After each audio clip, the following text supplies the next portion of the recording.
Pronto.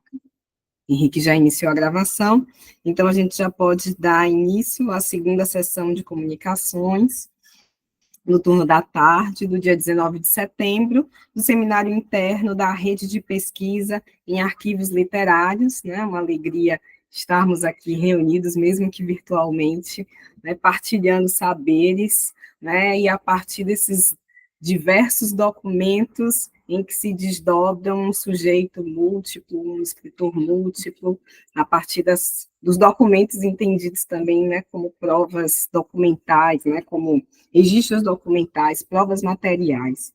Então, já estamos presentes José Newton, Jacione e Aline. A gente vai iniciar a sessão pela apresentação de José Newton Silva dos Santos Júnior. José Newton, pode ficar à vontade para fazer sua projeção.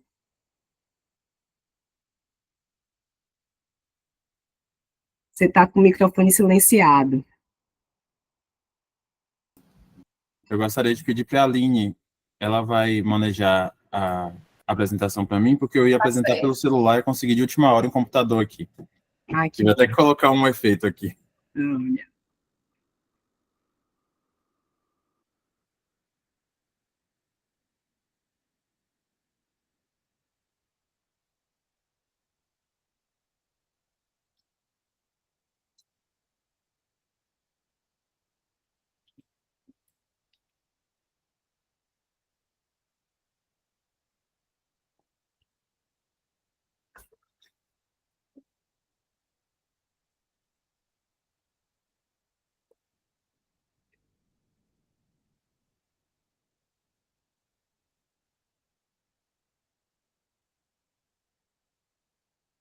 Mandei em PDF, viu, Aline?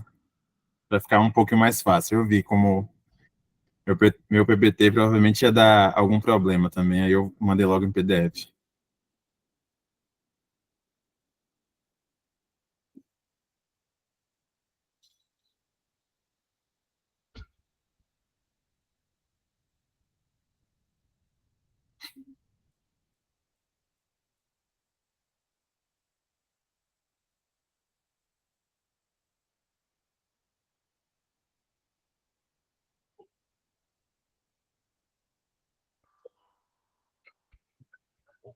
Pronto, já estamos vendo. Sim. Agora saiu. Saiu agora. Vou colocar em tela cheia. Eu não posso botar no modo tela cheia, então ele vai voltar. Quando eu boto, ele sai. Entendi. Prontinho, já botei novamente. Vai aparecer já. Pronto, certo.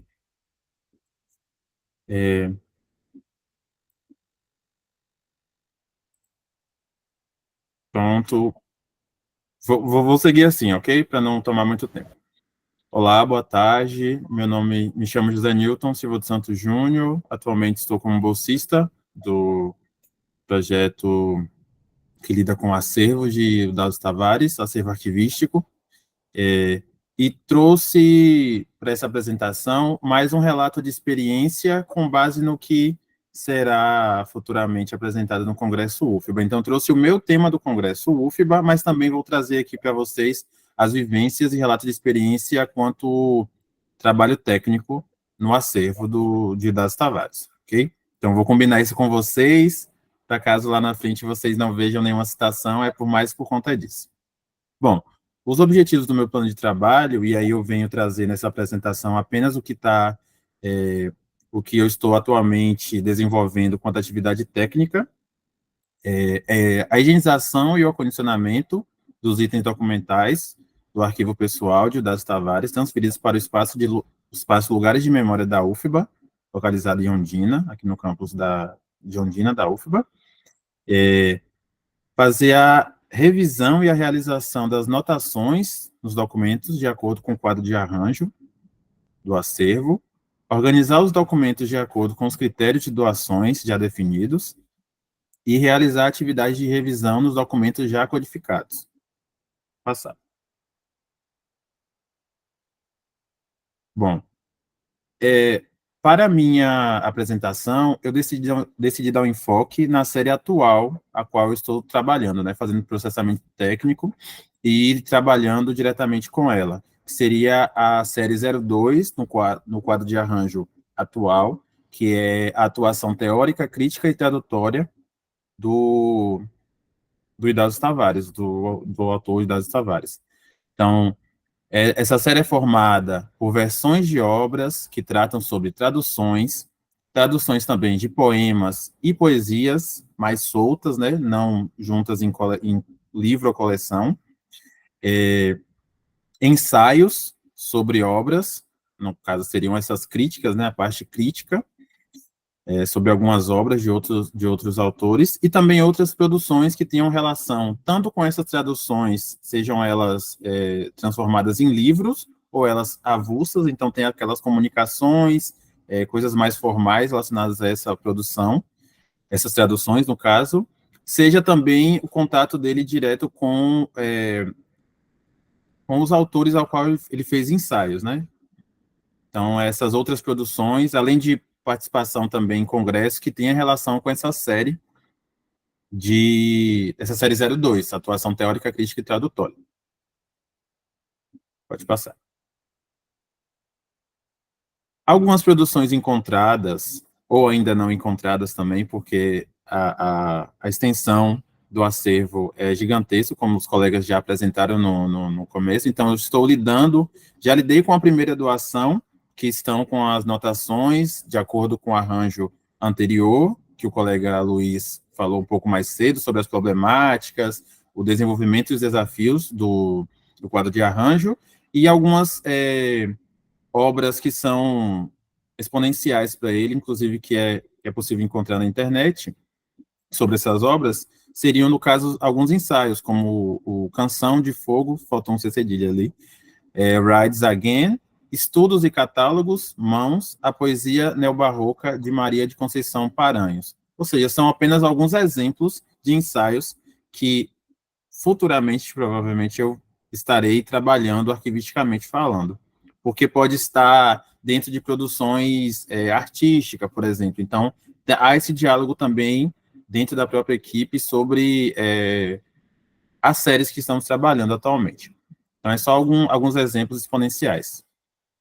Um exemplo que eu não consegui colocar aqui na apresentação, por não ter tirado foto enquanto eu estava trabalhando, é o livro A Arte de Traduzir, onde na série 02 é encontrado os testemunhos, que, como nós chamamos, né, arquivisticamente falando, os testemunhos desse livro, A Arte de Traduzir. Houve bastante discussão e também troca de ideias dentro do projeto sobre onde deveria ser alocado esses testemunhos e também cópias dessa obra importante sobre tradução, que é A Arte de Traduzir. Porque a arte de traduzir, ele vai falar sobre suas competências como tradutor mesmo, né? Que está dentro dessa série a qual eu estou trabalhando. Pode passar. Bom, e no trabalho técnico e do desenvolvimento técnico das atividades, vieram alguns desafios, questões de vivências, sejam elas posteriores ao trabalho atual, ou até que surgiam quanto dúvidas, né, dentro do nosso processamento. Uma das principais que eu precisei me acostumar, já que eu adentrei o projeto em maio, então já havia passado pela reformulação do arranjo, conforme o trabalho feito anteriormente. Então, há sempre essa necessidade do dialogar com os bolsistas que estão há mais tempo, dialogar com a Aline, tirar dúvida com o Mabel, o Henrique, e aí a gente vai trabalhando e estudando a melhor forma de verificar onde cada documento, cada dossiê vai ficar e vai pertencer, né? Então, vieram muitas dúvidas e, para mim, surgiu como desafio essas mudanças e a revisão nas séries. Até hoje, não vou dizer que eu continuo com as dúvidas, mas, assim, até hoje isso é recorrente, mas sempre vou lembrando do que os colegas vão passando para mim, né? Quanto vivência mesmo. Também o necessário conhecimento contínuo, essa troca de informações entre o grupo, entre a equipe, sobre o acervo, seja como a equipe, seja com informações prévias que no momento das doações que houveram foi passado, né, os responsáveis, seja também na internet, porque a internet, embora o Eudásio não tenha essa gama de coisas publicadas por conta do seu falecimento dentro da internet, mas há pesquisadores já falando sobre ele, há sites que citam ele, há também a biografia, currículos, como os colegas trabalham diretamente com o currículo, a formação dele no período antes do ensino médio, que não era chamado de ensino médio anteriormente, até a sua última formação, o seu pós-doutoramento. Então, tudo isso é sempre buscado, entender o período, entender quais eram as formações dele, se esse documento que eu encontrei na série que eu estou trabalhando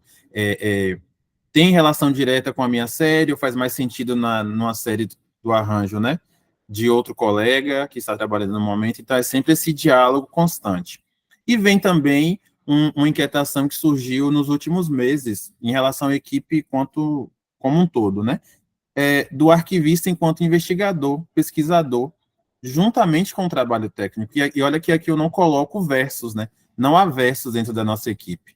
Temos o trabalho técnico, mas ao mesmo tempo estamos investigando e pesquisando também sobre a vida e obra de Eudásio Tavares. Então, a todo momento, essa busca, né, linkando aqui esse segundo e terceiro ponto, essa busca de conhecimento, essa afirmação, essas apresentações que fazemos internamente e que faremos posteriormente externamente, também já vai servir como base, né, para tirar dúvidas, formar conhecimento científico e também disseminar o trabalho arquivístico, que é sempre importante, né? Eu, quanto arquivista, já prestes a me formar, eu estou formando, então estou próximo a colar grau, então há sempre essa necessidade da gente estar se mostrando, estar ocupando espaço em lugares onde nós normalmente não somos vistos quanto importantes, e também essa junção, como estamos falando aqui de uma rede, então é sempre estar lidando com outros profissionais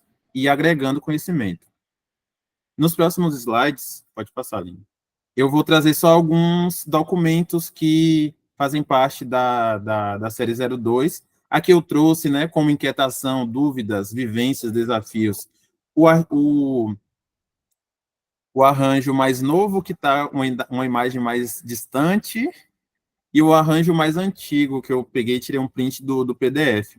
Dá para notar que no arranjo primeiro que foi feito, além das atividades teóricas, da atuação teórica e crítica de Eudásio, também era possível encontrar documentação da vida acadêmica dele. Essa vida acadêmica, houve muitos starts em relação à nossa equipe, enquanto estavam trabalhando com acervo, porque essa vida acadêmica faz sentido, tanto ele quanto professor já atuando, indo participar de congressos, seja ele participando e organizando eventos relacionados à filologia, língua portuguesa, obras artísticas no geral, seja ele também quanto formação, ele participava de mesas. Então essa documentação fazia sentido naquele momento para estar nas atividades teórica, crítica e também acadêmica. Hoje em dia, é porque o zoom não ficou muito legal, mas a primeira imagem é do arranjo atual, e aí você percebe que reduziu, porque essa acadêmica se transformou em uma outra série e também se desmembrou para a identidade civil e profissional de Eudásio. Então, havia documentações na série 02 que fazia sentido para ele quanto docência e pesquisa, que hoje em dia é a série 06, e também na formação dele, que foi para 05, né? Então, fazia parte do currículo também. Então, quando eu falo no slide anterior sobre desafios, sempre está alinhado o conhecimento que cada um tem previamente do acervo e aqueles que estão chegando agora para poder se familiarizar, justamente sobre isso. Essas foram as mudanças. É sempre bom saber qual foi o processo, e que a dúvida de algum colega normalmente pode ser a do outro, ou pode surgir lá na frente em outro momento, entende? E nos próximos slides eu vou passar só alguns exemplos de documentação que é possível encontrar na série 02. Pode passar. A primeira imagem, nós temos uma tradução, como não está em tela cheia, eu vou só lembrar pela ordem que eu coloquei aqui na minha cabeça. A primeira é um exemplo de tradução feito por Eudásio em 64, 64, se eu não me engano. 64 era de um poema avulso, não fazia parte de um dossiê, junto, no caso. O segundo também, outra tradução, pode passar, datado já de 80. Se eu não me engano, 80 ali. 86. Então dá 66. para ver. Oi? 66. 66, ótimo, ótimo, Consigo ver perfeito. aqui. Perfeito. Nem quis estar em ordem, em ordem cronológica.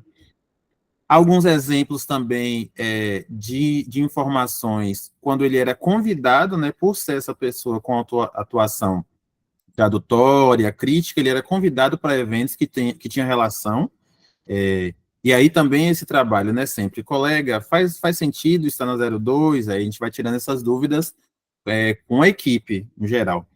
Também eventos que ele fazia falas e também eventos que ele participava quanto coordenador mesmo, organizador de eventos, Semana de Filologia e Linguísticas Românicas, em homenagem ao 70º aniversário do professor Newton Vasco da Gama, entende? De 95. Pode passar. Me perdoem, eu não vou lembrar, porque só eu dando zoom na foto. Mais um exemplo também, mas logo ali embaixo dá para perceber que é uma tradução. Mas aí já é um dossiê, então tem que ver tudo que está dentro desse dossiê. Pode passar. E aqui somente um pouco do que a gente faz em relação à organização desses acervos já tratados. Eles não estão, nessa primeira imagem, acondicionados, porque é o que eu estou trabalhando. Então, vocês estão me vendo aqui apresentar uma série que eu estou trabalhando e também um montinho que eu vou pegar logo depois do fim do nosso seminário. E também a caixa, que era como estava organizado da primeira doação. Então, importante ressaltar aqui, sempre que é um processo arquivístico feito, não importa se seja eu entrando agora em maio, ou os colegas que entraram desde o começo do projeto, é um processo arquivístico feito sempre com base no diálogo e com base na pesquisa, né? Trazendo sempre a importância do arquivista para além do trabalho técnico. Pode passar para ver se eu coloquei uma última coisa, Aline.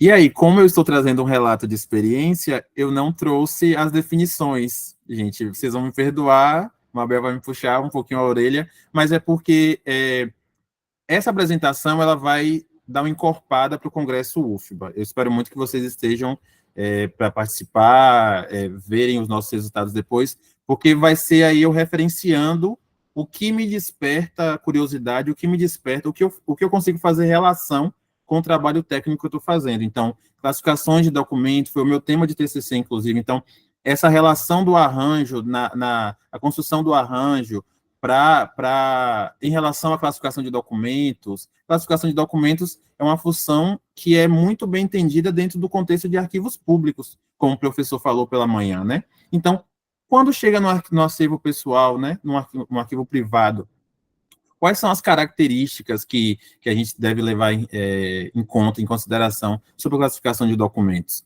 Também sobre o que é esse acervo pessoal e quais são os documentos que o compõem, ou qual é a diversidade, né, a expansão dos documentos que o compõem. Então, são temas que eu ainda estou em pesquisa, sempre buscando, né, dentro do grupo, da rede, trazer referências para poder, em um momento um pouco mais tranquilo, né, um pouco mais com desenvolvimento, fazer essas pesquisas e trazer o técnico junto para a parte científica e de pesquisa também. Pode passar, Aline, por favor. Muito obrigado. Meu e-mail de contato. Obrigado também ao CNPq, à UFBA, à Fundação Casa de Rui Barbosa, o FMG, Cefet-MG também. E tem o último slide, mas acho que é só o comum da apresentação. Obrigado.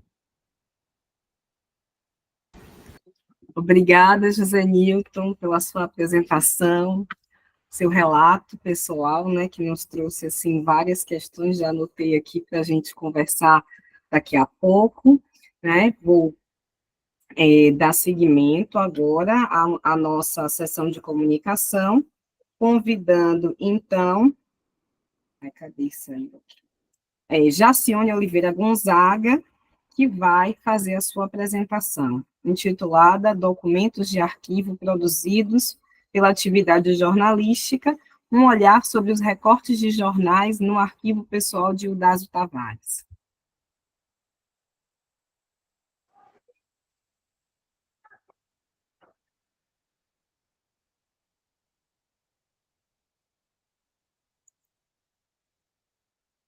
Boa tarde a todos. Eu mandei meu material para a Aline. Está na tela. Então, por gentileza, assim que for possível, você passa, por favor. Tudo bem? Posso começar? Sim, por favor. Então, como você já me apresentou, né? Eu sou Jacione, espero que o pessoal venha a se identificar com o material que venham trazendo. Você pode passar para a próxima? Acho que não está aparecendo. Eu aguardo.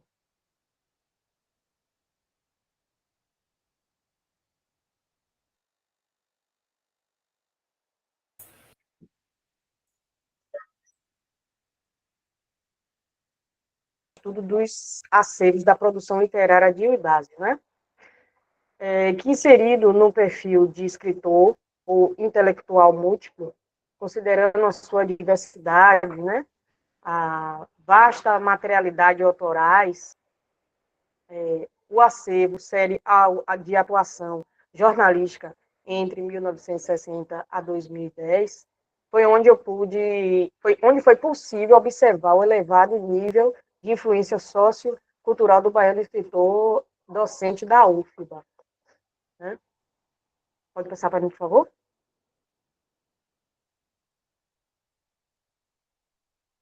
Pronto.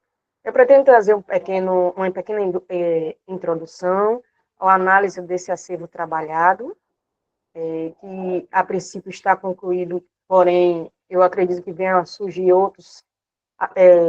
outras unidades documentais onde serão anexados os desafios e perspectiva que eu encontrei nessa jornada, o desenvolvimento literário do senhor Eudásio e minha conclusão. Passa, por favor. Pode? Estamos te Atuação ouvindo. jornalística, certo, ótimo. Atuação jornalística de Eudásio é uma série organizada por 19 dossiês. Né? Na primeira doação foi localizado cerca de 10, e na terceira, mais 9, de diversas instituições jornalísticas. Né? Os recortes de jornais acumulados registram a inúmera produção no âmbito jornalístico do grupo interpretativo, optativo e informativo, onde também foi possível observar a generosidade dele, né, ao publicar textos de outras autorias de sua afinidade. E eu pude ver que são documentos de grande relevância sociocultural que ilustram o nível cultural do escritor Eudásio Tavares. Pode passar, por favor? Bom, em análise do acervo, né? Para quem trabalha em acervos pessoais, é muito possível se deparar com um conjunto volumoso de recortes de jornais, convivendo com demais documentos que compõem o mesmo fundo, sendo esse material indefinido num plano de arranjo e da descrição documental. Desse modo, é preciso que esse acervo seja bem interpretado e assimilado, e que esse acervo possua características permanentes e seja norteador, né, de características arquivísticas. E assim, considerando a estratégia de preservação, que no meu ver, ao analisar o acervo, o senhor Eudásio também tinha preocupação em preservar o seu acervo. Né? Mais adiante eu posso explicar a respeito disso, porque eu consegui perceber essa estratégia de preservação. Né? Então, vamos lá. Considerando suas características, suas estratégias de preservação, vemos a oportunidade de adquirir conhecimentos teóricos e práticos sobre o acervo, que abrange uma variedade de tópicos, seja elas sistematização do conhecimento científico, desenhos metodológicos, avaliação da produção literária, além do conhecimento e prática de intervenções técnicas de notação. Que praticamente, no decorrer do tempo, foi essa a minha atividade no acervo, na série Atuação Jornalística. Pode passar, por favor? Bom, aqui foram os desafios e as perspectivas que eu encontrei ao analisar o acervo. Reconhecer a forma estrutural de organização do acervo e reais objetivos do produtor. Eu acredito que seja muito importante a gente observar isso, né? Não só a gente ter as pessoas, os arquivistas deva ter noção arquivística, né, de acordo com a sua formação, mas também tem que ter o perfil investigador, além de outras características para que possa ficar mais fácil de solucionar alguns problemas em alguns acertos. A atuação jornalística. Manter os princípios arquivísticos, né, considerando a unicidade e a proveniência,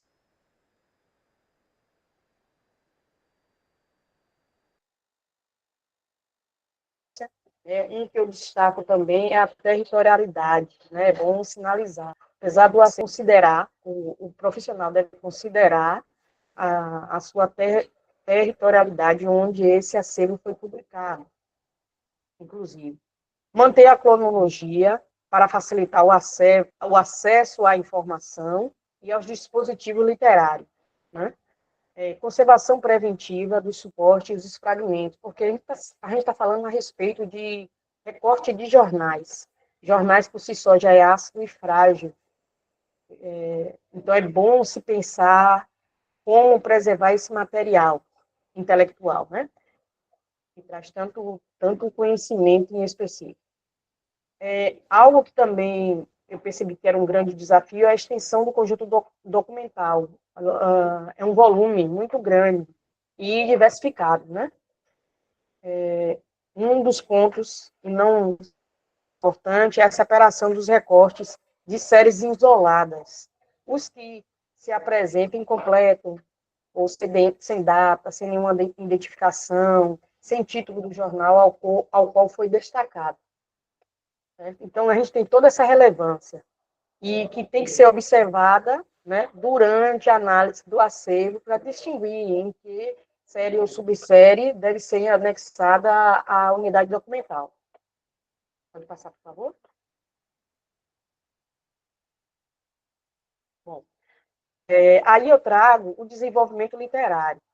E o DAS já conseguiu transitar em diversas instituições jornalísticas e trazer todos os tipos de gênero jornalístico, apesar de ele não ser jornalista. Ele conseguiu atender na atualidade, né, a configuração da área jornalística, acredito que mudou muito. Então, naquela época, onde ele atuava era na notícia, entrevista, perfis, reportagens e crônicas, né? E quando eu trago esse de 3 em 3, é que muitas vezes, ao publicar, ele conseguia misturar alguns pontos um com o outro. Tinha material editorial, tinha notícias e reportagens, e aí vai caber muito da pessoa que tem essa expertise, tanto da área de letras, né? E o pessoal aí da comunicação, o jornalista. Então, ele trazia, às vezes, entrevista com textos publicitários, classificados, artigos, crônicas, resenhas, charges, né, poesia, tudo ele conseguia, dependendo do assunto, né, abordar e trazer um pouco mais. Certo? Pode passar? Aqui já é o próximo. Não. Aí eu preciso que você disponibilize as fotos antes de chegar à conclusão.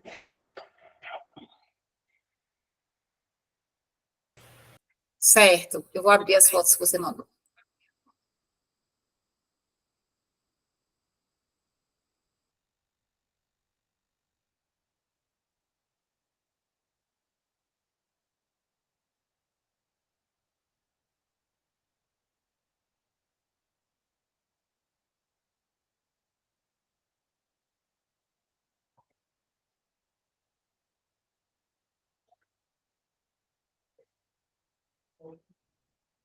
Posso continuar falando?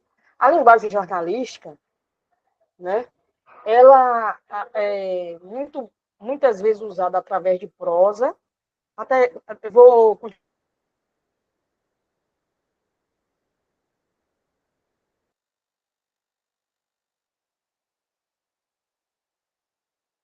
Jacione, nós não estamos te Publicado através de escutando. prosa.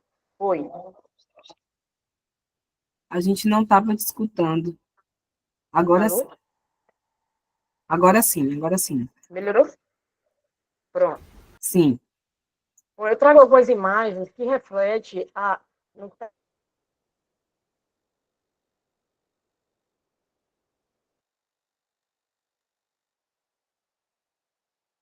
saindo muito bem, ele conseguiu atingir hoje na atualidade, né? Depois de muitas anos na figuração jornalística, é porque ele utilizava métodos de desenvolvimento textuais baseados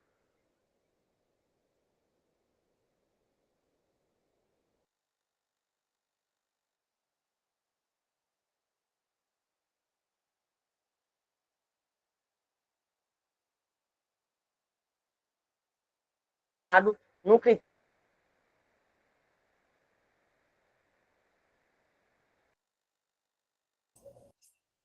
Não estou ouvindo essa.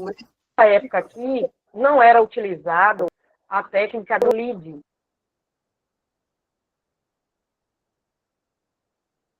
O lead, conseguiu falar? Tá me ouvindo? E aí? Agora sim. Alô? Pronto, eu vou tentar botar o aparelho, o fone de um jeito. Alô?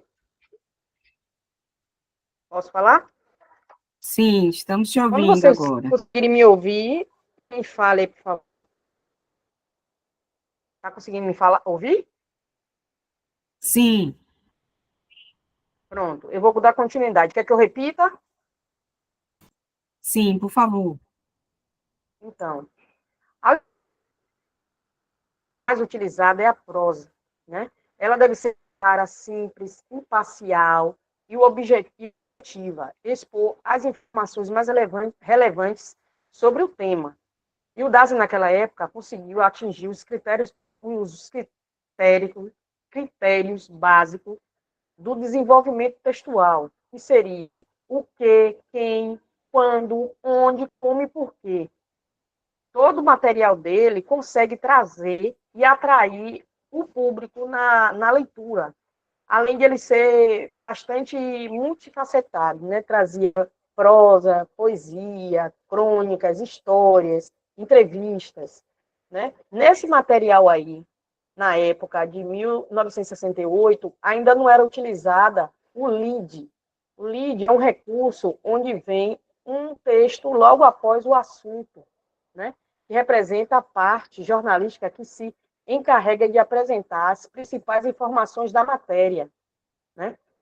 Num dos textos mais atuais, que eu acho que deve ser um dos últimos aí, vem mostrando que foi se aperfeiçoando, se modernizando, se for possível passar como é que for, os outros, né? Em PDF é horrível, realmente, entendeu? Aqui, esse material aqui, mostra que ele traz o perfil dele, a reportagem, né? E traz um soneto. Ele consegue trazer na mesma página que ele era autorizado a publicar. Ele tinha uma certa autonomia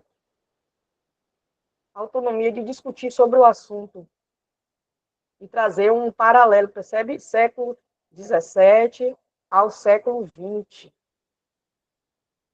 Comparando com aquele material anterior, esse aqui já está mais robusto, mais detalhado, atingindo as características que muitas vezes na área jornalística é possível ser utilizado, entendeu? Na área jornalística existem vários gêneros textuais, né? Não sei se eu consegui falar anteriormente, se vocês ouviram. Editoriais, notícias, reportagem, entrevista, textos publicitários, classificados, até o classificado ele conseguiu transitar, né, na publicação de livros de alguma pessoa, ou algum evento, ele lançava uma tirinha lá e trazia essa coisa, esse desenvolvimento, né? Uma coisa que eu notei é que a primeira atuação jornalística dele foi no Jornal à Tarde, em 1960, pelo menos nessa massa documental em que eu tratei, né? E ele teve uma grande atuação, uma grande autonomia para decidir, não sei se decidir, mas ele tinha uma desenvoltura no jornal Tribuna da Bahia, onde eu encontrei um volume muito maior. A sua atuação começou em 77 e foi se finalizar no ano de 2010, certo? Além de ele ser convidado para tirar férias de algum colega, e esse colega mandar agradecimentos, né, que ele atuou muito bem, né, na substituição dela, né, ele conseguiu fazer publicações em Porto Alegre, em Minas Gerais, né, em Vitória do Espírito Santo, e eu vi aqui também em Lisboa, nesse material. Eu trouxe poucas fotos, que se eu fosse trazer na base da empolgação, talvez eu não conseguisse deixar o outro, né, fazer sua apresentação. E aí, na medida do possível, vocês vão percebendo as características que ele vai sendo utilizado. Aí, no ano de 72, ainda não tinha o link, né? Nesse caso aí, ó, não tinha aquele recurso do texto que linkava a matéria. Mas todo o texto dele, toda a publicação é muito atrativa. Em se tratando na estratégia de preservação, eu observei que ele tirava muitas cópias do mesmo material. Pode ser que ele fazia isso no intuito de mandar para outras instituições fazer a mesma publicação, como também ele conseguia publicar aquele mesmo material no mesmo ano, em meses diferentes, porque tudo que ele escrevia era muito atual, né? Era muito atual. E ele não esquecia dos colegas, ele sempre trazia texto de alguém. Aliás, a maioria da produção dele, dos eventos que ele organizava, ele sempre estava elencando os colegas, tanto escritores, quanto pessoas do ramo jornalístico, né? Aí é só com o tempo para aprofundar mais quem seriam essas pessoas, que não tive condição. Eu estou fazendo uma análise superficial, certo? E aí foi nesse momento que eu percebo, quando ele faz várias cópias, que ele também se preocupava em não perder aquele material. Ele já sabia que o material, a peça em jornal, não iria conseguir resistir tanto tempo. Eu acredito que seja aqui. Esse material aqui ele já atende, já é em 7,6, tá vendo? Ele traz um lead, que é uma espécie de chamariz, né?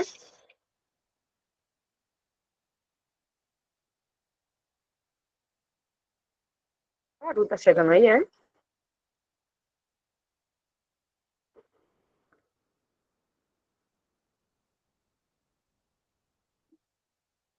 Cortou? Alô? Me ouvindo? Se for, passa para o Sim, resumo. estamos te ouvindo. Aproveito para informar que tem mais 2 minutos. Então, pode passar o resumo.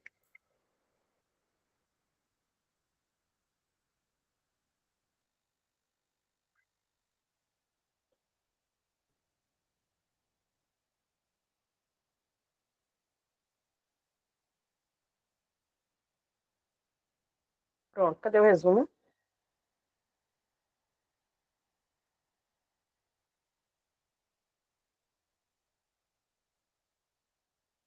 Pronto, aí.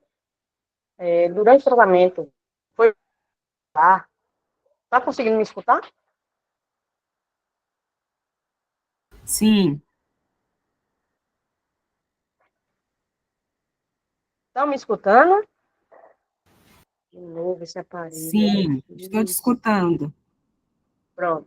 Durante o tratamento, foi possível observar que o acervo permite que se faça uma reflexão acerca da gestão documental, sobretudo da gestão social e cultural, provocando novos formatos de uso do bem cultural, em uma construção dialogada e com finalidade de fazer a salvaguarda dos bens e o usufruto social dos mesmos. Ao colaborar com esse processo e a etapa do projeto, foi possível o meu conhecimento, a atividade de atuação junto com os colegas e participar da rede de pesquisa, tanto onde o fortalecimento da noção ampla e integral é um ideário a ser batalhado continuamente em prol da salvaguarda de bens de distintas matrizes, que nem esse do Ildasa, né? Eu espero que tudo isso tenha sido proveitoso e que o processo de aperfeiçoamento da proposta do projeto, de modo integrado, seja integrado e participativo. Eu estou bem nervosa, do aparelho não está funcionando bem, está curto também.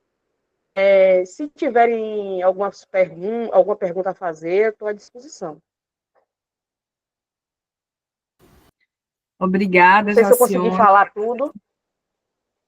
Fui clara. Eu gostei bastante de sua apresentação, quero já te parabenizar e já dizer que daria um excelente trabalho de tradição discursiva esse material que você reuniu aí e que apresentou, né? Mostrando aí como esses testemunhos, esses recortes de jornais falam de um tempo, né? Falam das transformações desse jornalismo no tempo e também da transformação do sujeito nessa dinâmica. Obrigada, Jacione.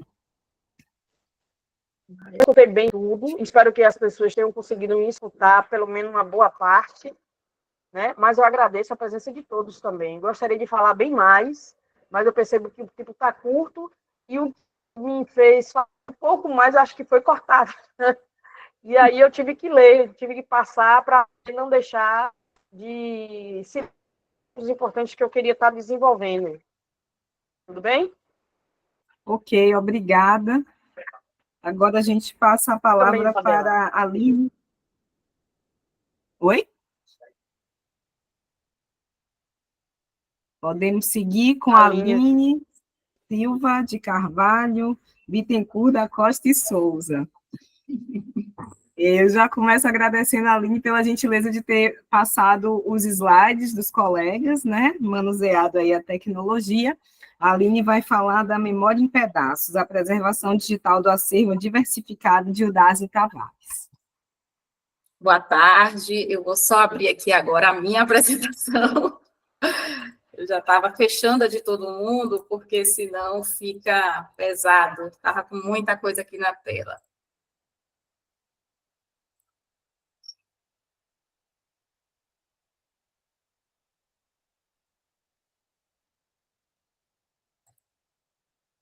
Deixa eu compartilhar a apresentação rapidinho, que abriu aqui a outra. Pronto, agora.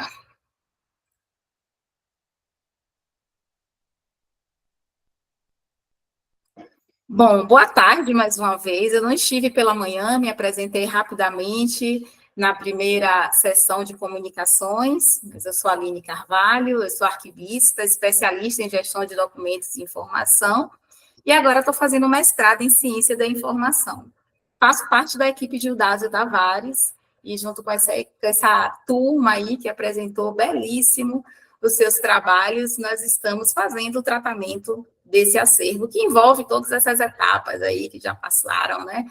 Desde o trabalho de Roseli, que vem trazendo essa triagem, essa higienização, até o que eu vou falar agora, porque a gente trata todo o acervo, né? A gente faz a higienização, a organização, classifica de acordo com o quadro de arranjo, e tudo isso tem um objetivo, né? Disponibilizar para a consulta. E uma das ferramentas que o projeto traz no momento de disponibilizar esse acervo para consulta é a digitalização desse acervo. Que a gente sabe que a digitalização ela tem inúmeras inúmeros benefícios a digitalização de documentos traz hoje, e um deles, que é o mais importante, no âmbito dos arquivos históricos, dos arquivos de guarda permanente, é facilitar o acesso e preservar o original. Então, a partir do momento em que eu consigo dar ao pesquisador o acesso desse acervo através dos meios digitais, eu estou preservando todo esse trabalho aí que o pessoal da restauração está fazendo, eu estou preservando esse acervo.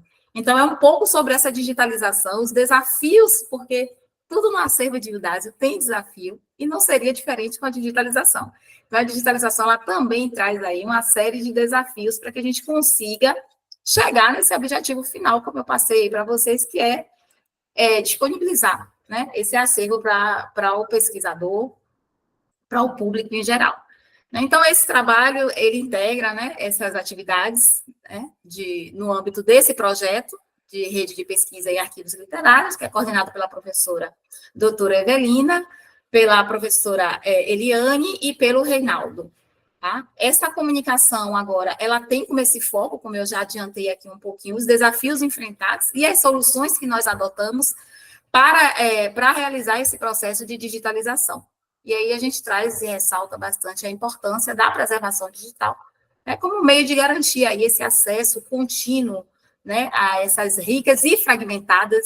E aí, fragmentado já não é nem mais uma surpresa, porque já se falou tanto de primeira, segunda e terceira doação, que a gente já sabe por que eu estou falando que esse acervo é fragmentado. E isso tem um impacto, assim, importantíssimo nessa atividade de digitalização, né? Porque você digitalizar em pedaços, sendo que esse acervo já passou, eu já estou dando spoiler, por todo um tratamento anterior, então isso traz uma série de pequenas complicações, mas que a gente encontra as soluções ao longo do processo, e é sobre isso que eu vou falar um pouquinho.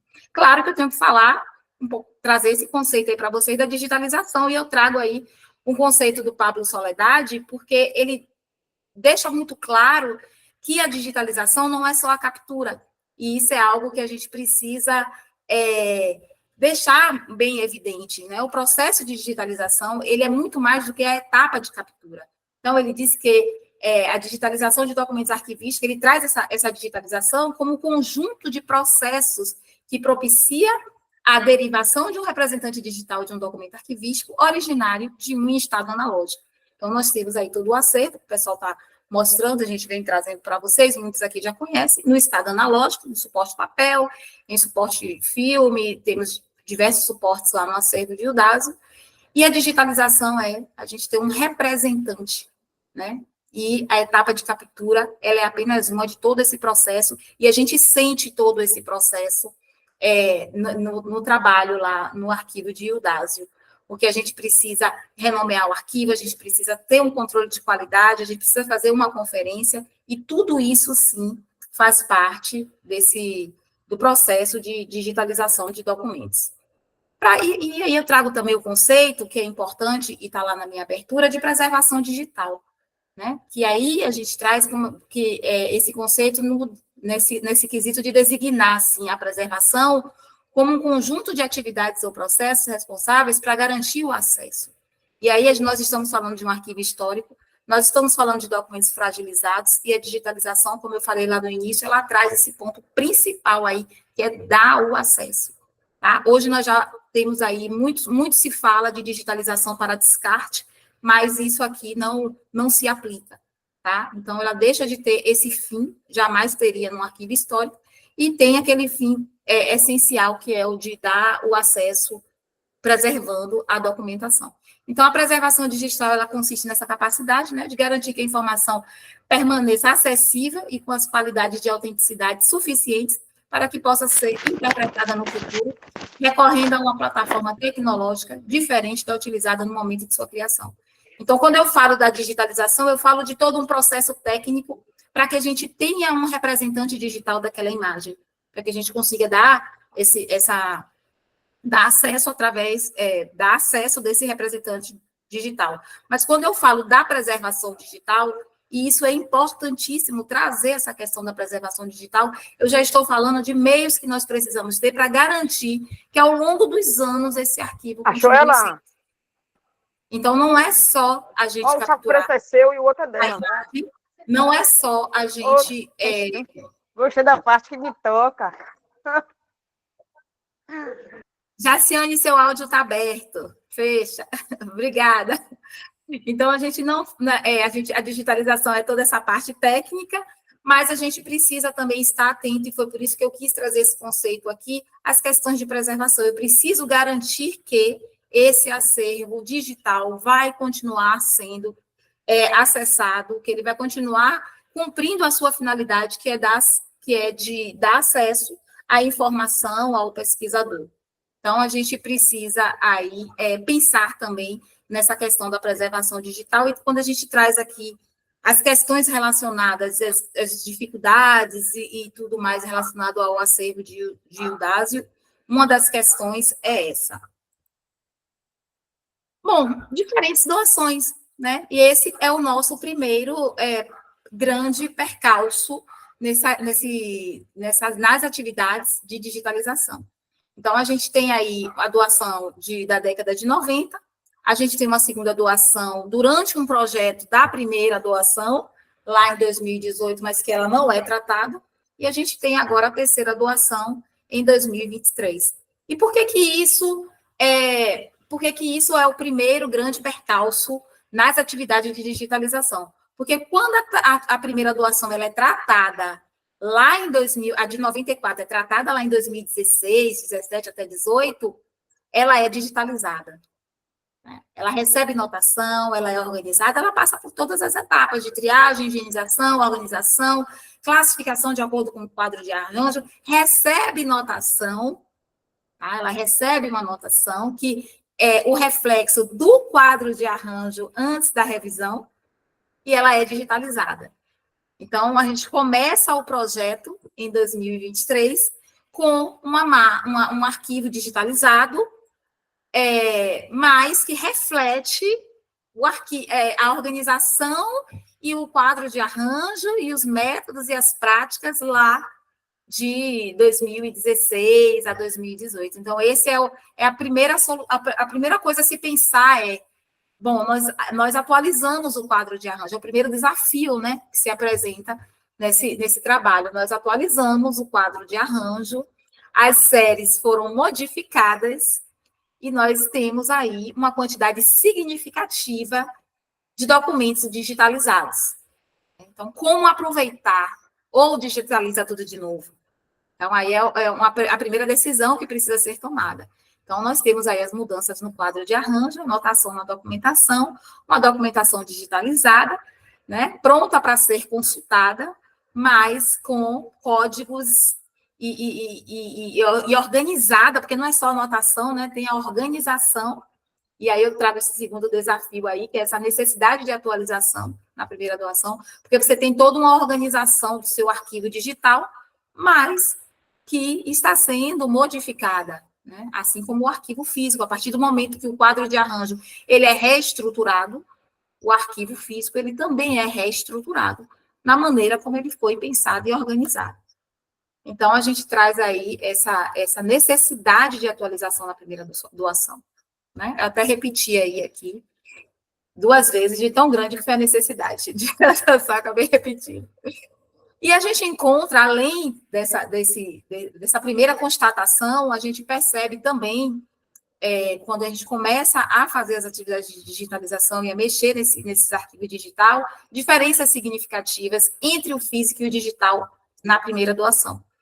Então, isso também se mostra como um desafio no momento que a gente começa a trabalhar esses arquivos digitais, né? Outro desafio que, inclusive, a apresentação da Roseli mostrou na prática, nos vídeos para vocês, é a fragilidade de suporte, né? A terceira doação, ela chega para tratamento, se mostrando documentos bem frágeis. Então, nós tínhamos documentos em estados razoável, bons, mas, se eu não me engano, inclusive a Roseli apresentou algo em torno, acho que de 45% ou foi 25% do acervo em estado mesmo de frágil, né? O suporte muito fragilizado, e isso é um desafio no momento da digitalização dos documentos.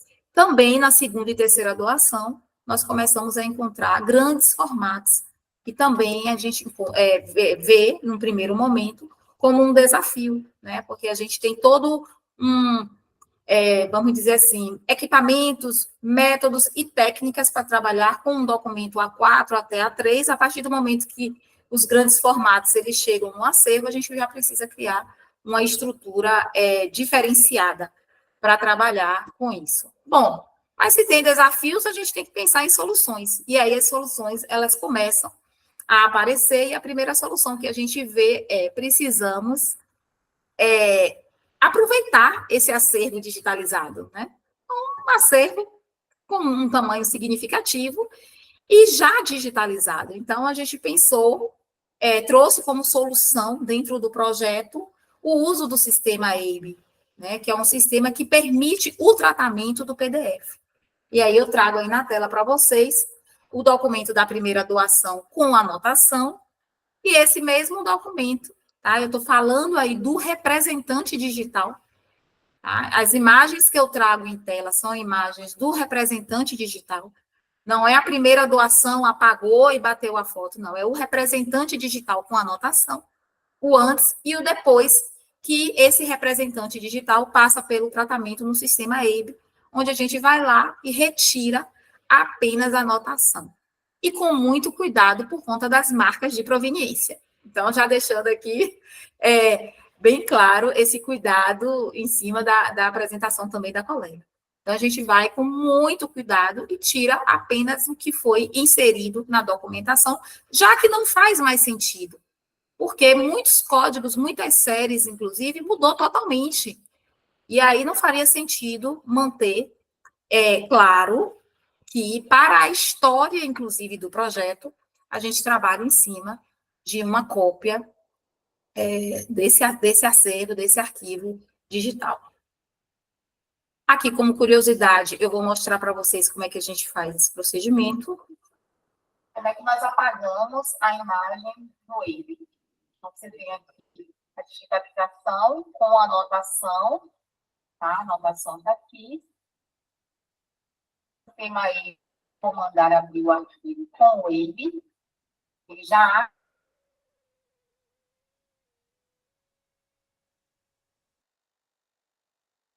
vou excluir áreas de texto e imagem. Vou pegar aqui e vou apagar. E desta forma, eu consigo retirar a anotação do documento.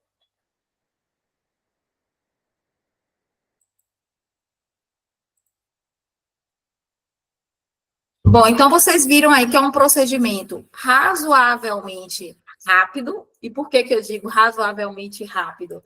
Aqui o próximo slide traz que a gente tem aí como resultado 5.865 arquivos sem anotação da primeira doação. Arquivos, tá? E quando eu digo arquivo, eu estou dizendo, por exemplo, eu vou trazer aqui para mostrar para vocês, multipáginas. Tá? Ele conta aqui como um arquivo, mas ele tem 75, ele tem 200 páginas, ele tem 30 páginas, e aí a gente tem que ir uma a uma retirando, não tem como retirar todo de vez, você coloca o arquivo, carrega o arquivo e ele apaga, não. Nós temos que selecionar exatamente a área da anotação e retirar a escrita, né? A escrita que foi colocada lá durante as atividades realizadas na primeira doação.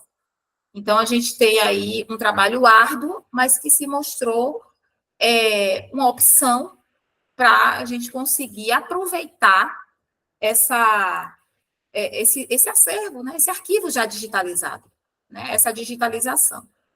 Sem contar que tempo sempre é algo que a gente coloca muito na balança dentro do projeto, então tentando também otimizar o tempo, né, para que a gente consiga fazer tudo. Bom, uma outra solução, porque eu citei lá que a gente percebeu que o arquivo físico, a primeira doação, e o arquivo digital não era espelho um do outro, e deveria ser.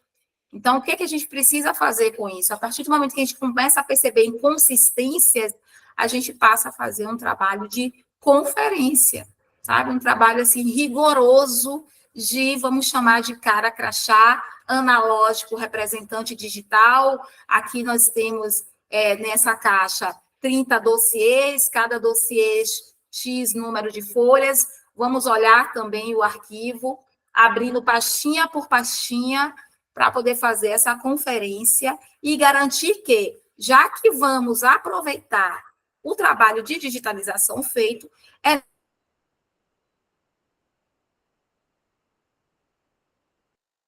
porque, como eu falei, o processo de digitalização é composto de várias etapas, e uma delas é o controle de qualidade.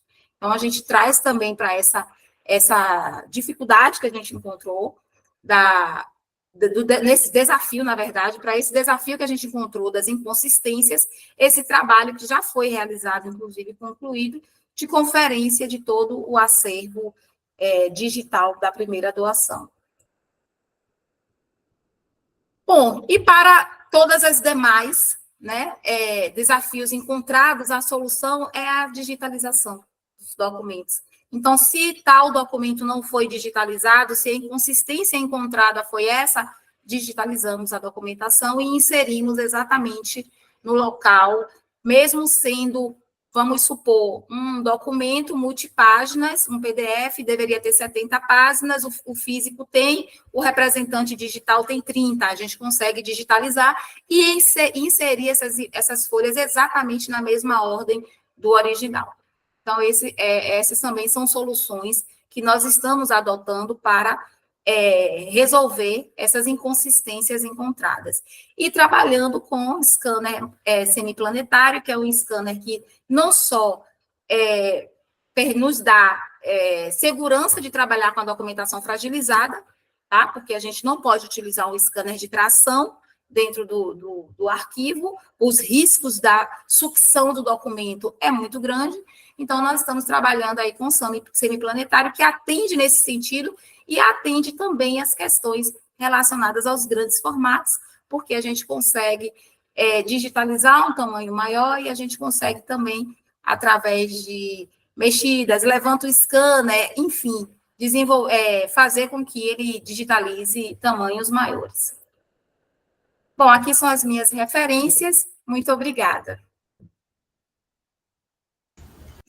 Obrigada, Aline, pela sua apresentação.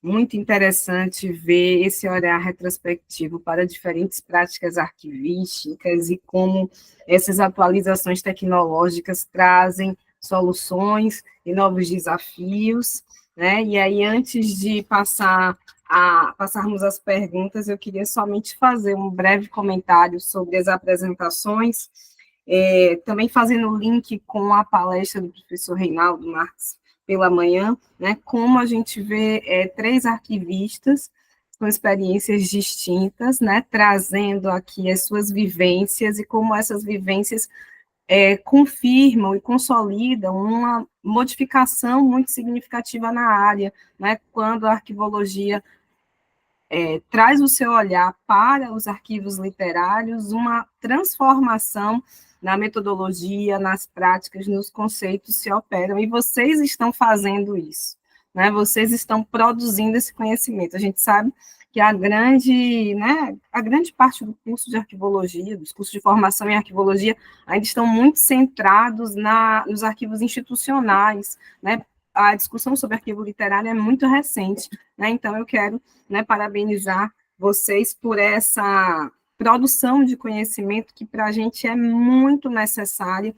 Veja quanta informação a gente tem com a pesquisa, né, em fontes primárias e, de fato, receber essas fontes primárias, né, num arquivo já organizado, digitalizado, anotado, é um sonho, né? Então, parabéns para vocês todos, para as pesquisadoras, o pesquisador que apresentou, e aí eu gostaria de abrir para perguntas.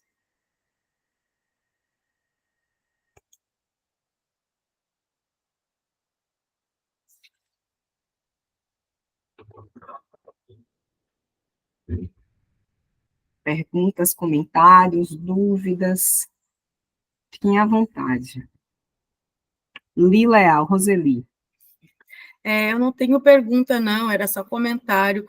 que o quanto é trabalhoso, e a Aline trouxe de uma forma tão bonita ali, tão didática, o apagar a anotação e inserir novamente digitalmente parece ser fácil, porque um costume nosso de falar, né, o computador, vai no computador que é rápido, que é fácil, só que na organização e manter a organização digital junto com a física é um trabalho gigantesco, e a Aline trouxe ali de uma forma tão didática, tão suave. Obrigada, Roseli, pelo comentário. É verdade, Roseli. Não é fácil. Não é fácil. A gente fala assim, olha, nós encontramos algumas inconsistências, é porque a gente sabe que é um trabalho árduo, é um trabalho que requer muita atenção, muito cuidado. Esse apagar, que parece ser algo simples, né? Eu fiz questão de dizer, gente, não é simples. É folha por folha. Eu até comentei com o Henrique, eu digo, Henrique, é demais, é algo assim que está assim, muito trabalhoso, e, de fato, requer assim, uma série de cuidados, tá? Inclusive pensando na sua apresentação, né? A gente está ali trabalhando, claro que nós estamos trabalhando com um representante digital, tá? E isso é bem importante. Você está pagando um documento, não, estou retirando uma anotação que foi feita pela equipe de arquivistas, tá? De um representante digital. O original, né? Inclusive, o original também vai ter intervenções, mas, assim, o que eu quero dizer é que intervenções com muita responsabilidade, porque a gente sabe que ali, naquele documento, tem, e Roseli mostrou isso muito bem, né? Tem inúmeras marcas, inúmeros registros que são importantíssimos para a pesquisa e para conhecer o dado.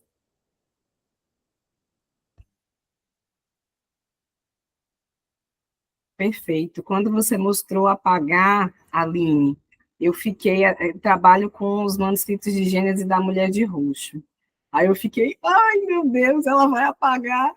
Mas é claro que, sabendo da sua responsabilidade, da sua expertise, né? E você usou um termo excelente, né? Que fala também sobre uma ética profissional, que é responsabilidade, né? Como a arquivista atua com esses documentos na mediação entre esses diferentes suportes, o suporte físico e o suporte digital, com responsabilidade.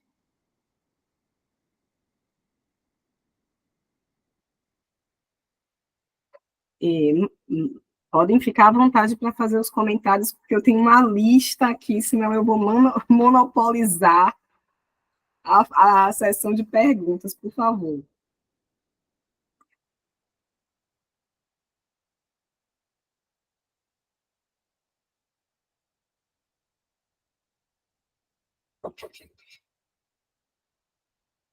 E também, se vocês deixarem, eu vou fazer as minhas perguntas, tá? Acho bom você monopolizar. Então, vamos lá. Só alguns breves comentários assim, sobre as apresentações. José Newton trouxe, eu achei tão interessante a fotografia do quadro de arranjo que eles usam lá no trabalho cotidiano, né? E fiquei pensando também como o quadro de arranjo, mais do que ser uma organização, mais do que ser o arquivista pesquisador, é também um arquivista que interpreta, né? Eu vi né, a primeira versão, eu lembro que a Aline mostrou já tem algum tempo a segunda versão, e essa terceira versão é uma outra interpretação para esse conjunto documental. Então, achei muito interessante, né? Me senti também contemplada ali com o folheto da Semana de Filologia Românica, porque eu nem me apresentei no calor, né, da sessão, mas eu sou professora de Filologia Românica da UFBA, então falou ali um pouco da história do meu setor, né, da minha área acadêmica, mas eu vou falar disso amanhã na minha apresentação, já aproveitando para fazer a propaganda. Jacione trouxe né, essa questão dos recortes de jornais e do clipe, e achei muito rico, né, como o acervo de Eudásio Tavares tem essa temporalidade ampla e você consegue fazer essa leitura assim temporal, né?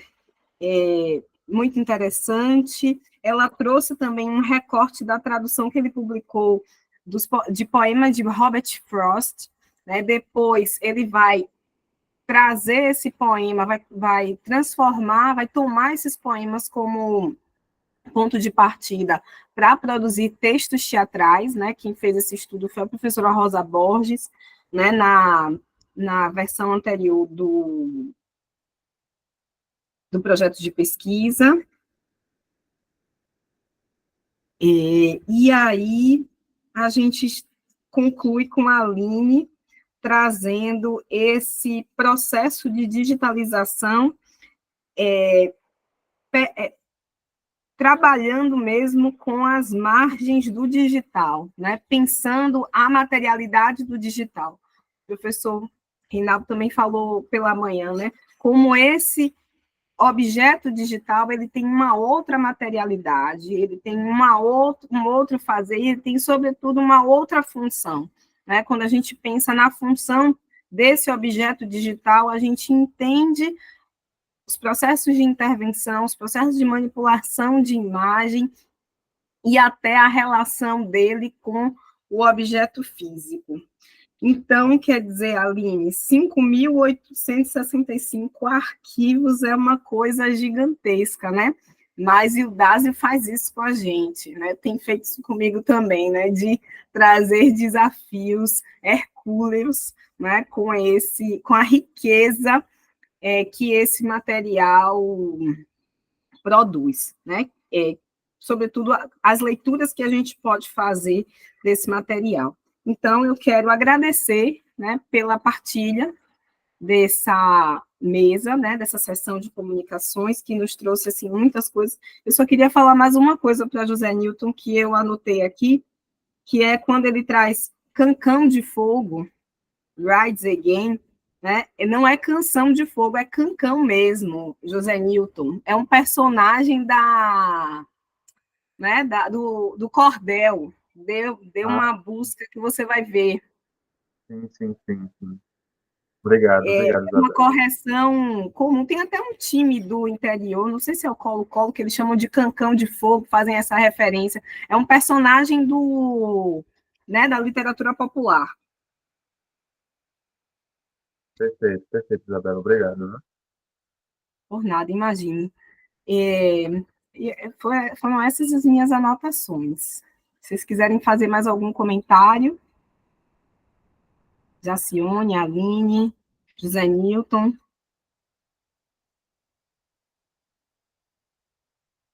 Eu gostaria apenas de agradecer, fico bastante lisonjeado pelos comentários feitos, também saudar todas as apresentações, tanto da primeira sessão quanto agora da segunda, pessoas que eu tenho bastante convívio, então estamos aqui na luta.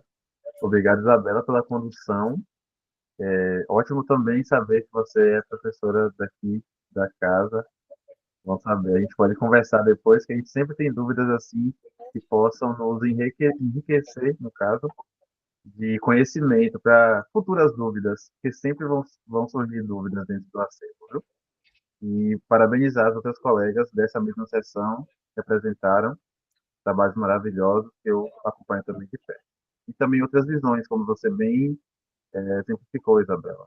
Outras visões. O arquivista, além da ética, ele também vai estar fazendo descobertas, né? Então, há também essa responsabilidade no que se trata quanto informação arquivista. Obrigada. Eu também gostaria de falar. É possível?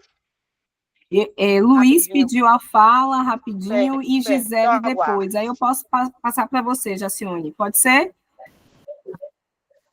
Luiz, Boa por tarde, favor, gente. Luiz Correia. Eu conheci a Isabela a semana passada, eu acho que ela foi ver as peças de Lídia de Oxum. Lídia de Oxum? A Mulher de Roxo, Mulher a de Mulher de Roxo. Roxo. Foi. E eu gostaria de agradecer a todo mundo, realmente, por conta que essas apresentações agora da tarde foram incríveis. Conseguiram tocar em vários pontos e aspectos dentro do acervo de Udásio. E eu gostaria de fazer uma pontuação diferente em relação à apresentação de Aline, porque ela ministrou uma oficina através do projeto de rede de arquivos literários lá no Instituto de Ciência da Informação, e ela também falou sobre a digitalização e como é feita, conseguiu levar os scanners para o Instituto e tudo mais, mostrou a gente muitos lados da digitalização, e hoje ela conseguiu superar isso. Ela falou um pouco mais sobre a digitalização dentro do próprio acervo e coisas que são incríveis, mesmo que sejam trabalhosas, eu acho que também são extremamente pontuais e importantes de serem ressaltadas, sabe? E agradecer a todos vocês pela participação hoje das reuniões. Mas era somente isso mesmo, porque dúvidas realmente eu não tenho. Obrigada, Luiz. Gisele. Olá, boa tarde. Queria parabenizar também as apresentações, o trabalho que está sendo feito, e, enfim, fiquei muito interessada para conhecê-los ainda mais, enfim, que venham mais redes e mais conexões. E fiquei pensando sobre a fala mais cedo do professor Reinaldo, sobre a questão, né, do autor múltiplo, esse autor fragmentado, e fiquei pensando, né, de como esse arquivo do Idaúzio Teixeira, ele suscita questões contemporâneas para agora também, enfim, como esse arquivo ele pode revelar esse retorno, né, desse autor, enfim, e parabenizar mesmo, e, enfim, e vamos em frente. Obrigada, Gisele. Muito temos ainda, né, por descortinar sobre o Dásio. Jacione. Obrigada. É o seguinte, eu agradeço, né, as suas observações, a colaboração dos colegas, que foi enriquecedor hoje o dia todo, e acredito que amanhã realmente vai ser mais outro banho de conhecimento, né? E queria ressaltar que a gente, como profissionais, temos que ir nos aperfeiçoando. Esse aperfeiçoamento não é só na nossa área, no caso de arquivologia. A gente tem que galgar, procurar ter conhecimento, expertise, inclusive em outras áreas, para facilitar o tratamento do acervo, né? Trazer aquele ponto onde o autor, o produtor, tem linkado o seu objetivo, né? Eu percebo que o Dásio, ele é muito cultural, né? Ele traz uma gama de muitas informações. E eu acredito que a gente, tendo esse cuidado de não só trazer a nossa área na parte da organização arquivística, trazer também outras expertises, como a Aline, por exemplo, na área de digitalização, né? E conseguir fazer essa consonância com os colegas é de máxima e grandíssima importância. Eu espero que todos tenham conseguido, como eu posso falar, conseguido assimilar a minha satisfação, ok? Dentro desse contexto. E obrigado e uma ótima tarde para vocês. Obrigada, Jacione. Aline. Só queria finalizar minha fala agradecendo a professora Isabela pela condução da mesa, agradecendo aos colegas lá, a equipe de Eudásio Tavares, que faz um trabalho belíssimo. Eu já falei aqui, ó, o pessoal tem uma dedicação muito bonita, tá todo mundo assim engajado, vestiu a camisa, todo mundo fala, debate, parece que são todos muito próximos de Eudásio. Eu acho isso sensacional, porque mostra o nível de engajamento mesmo da turma com o trabalho. Então, eu queria aproveitar esse momento aqui para parabenizar e agradecer muitíssimo e parabenizar Henrique, porque ele foi um guerreiro na condução para fazer com que isso aqui acontecesse. Então, assim, ó, várias coisinhas no caminho e ele não, vamos fazer. E foi ótimo, né? Está sendo ótimo e amanhã também eu tenho certeza que vai ser ótimo. Então, eu não podia deixar de finalizar sem agradecer a Henrique pela perseverança dele, e é isso aí, e é uma lição para todos nós, né? A gente vai, ó, várias coisinhas acontecendo, mas a gente conseguiu e foi ótimo. Então, muito obrigada, Henrique, muito obrigada, professora Isabela.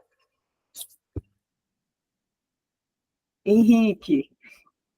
Obrigada, querido, pela sua persistência e pelos fios para a gente tecer essa rede enorme. Eu estou uma aracna arcana, né? Um aracnídeo. Obrigado, gente, pela menção.